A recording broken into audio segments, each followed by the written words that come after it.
Hi, welcome to this video. We're going to be looking at the lac operon here. The lac operon is specifically found in E. coli. So E. coli are a type of prokaryote, type of bacteria, really well studied. Now usually E. coli, when they respire, they usually respire glucose. Okay, but they can respire lactose if it's available. Okay, it isn't always available, so they don't always respire it, but they can do if it is available. So what the lac operon does is it controls whether the genes that code for the enzymes that respire lactose are expressed. Okay, so the lac operon can basically turn the genes on and we make the enzymes that digest lactose, or it can turn those genes off and we don't express those genes, and therefore we don't make the enzymes. So you might think, why wouldn't we want to just make the enzymes that can break down lactose, respire lactose all the time? It's just because it's a waste of the cell's energy and resources. Okay, so we only want to make the enzymes to respire lactose when needed, and the reason for that is to save the cell's energy and resources.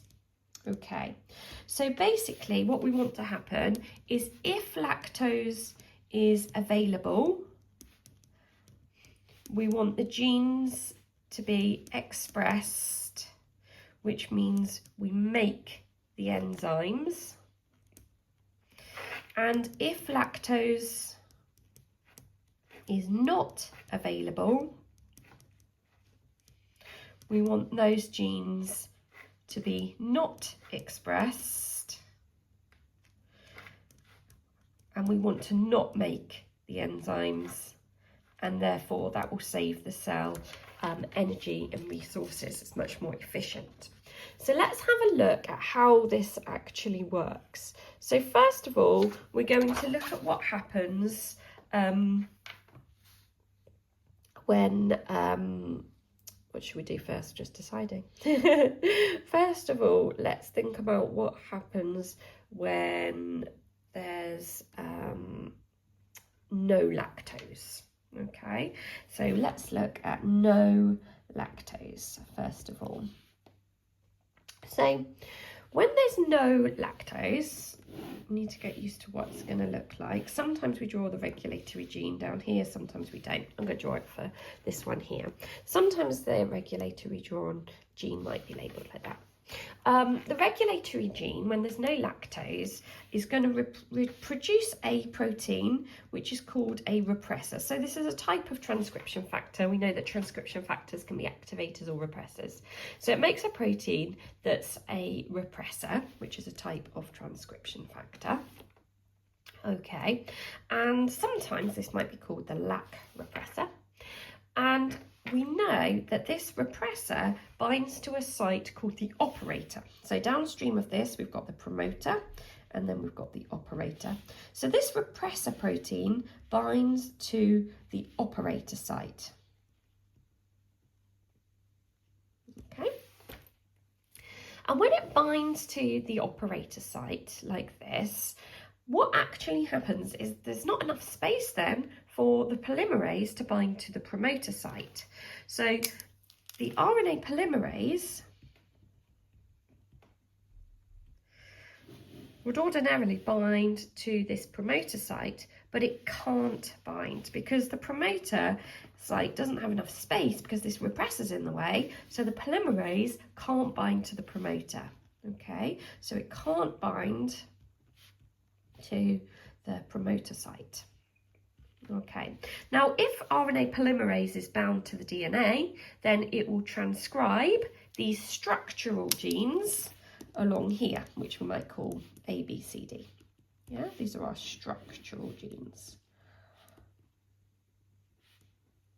Sometimes these structural genes, they might draw 3 instead of 4. Sometimes they might call them LAC-Z, LAC-Y, LAC-A. You'll see different versions in different resources. But as long as you know there's a region here of structural genes. So if there's no polymerase on here, then there's no transcription. Okay, so there's no transcription of these structural genes. If there's no transcription, there's no mRNA. If there's no mRNA, then there's no translation.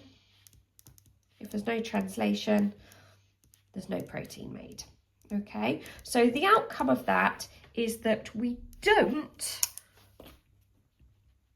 make the enzymes, remember enzymes are proteins, we don't make the enzymes to digest lactose, which is absolutely fine because this is the scenario when there's no lactose present.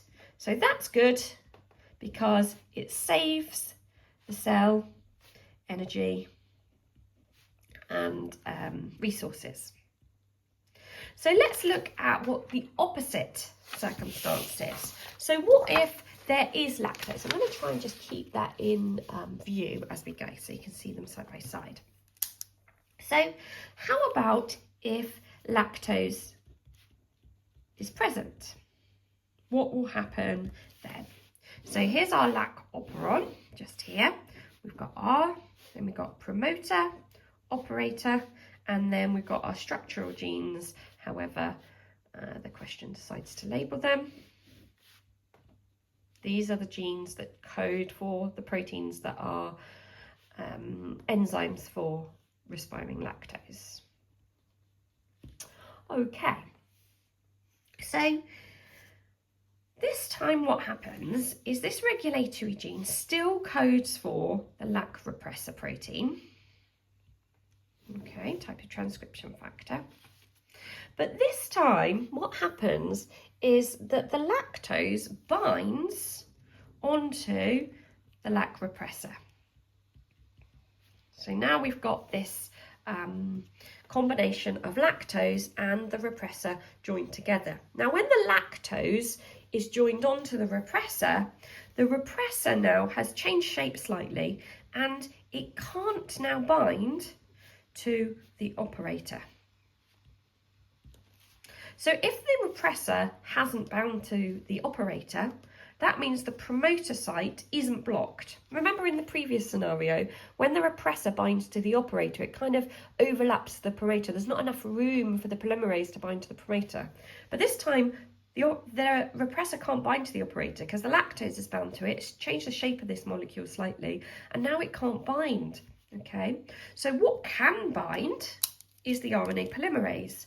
So our RNA polymerase binds to the promoter, and we know that polymerase is involved in transcription. So now we will get transcription of these structural genes, and we know that transcription makes mRNA.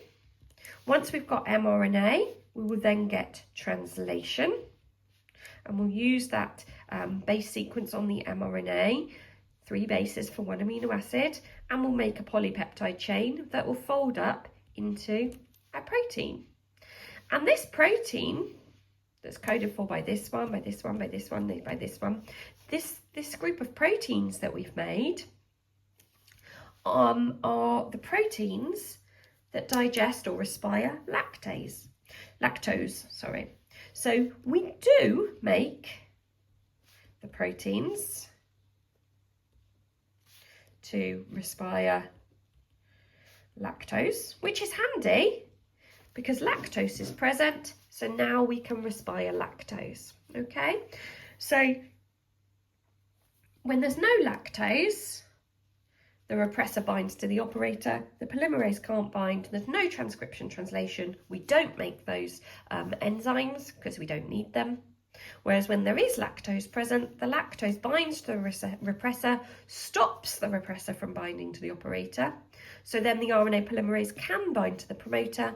We do get transcription and translation of each of these proteins. So then we do have those enzymes, those proteins are the enzymes, and therefore we can respire lactose when it's available.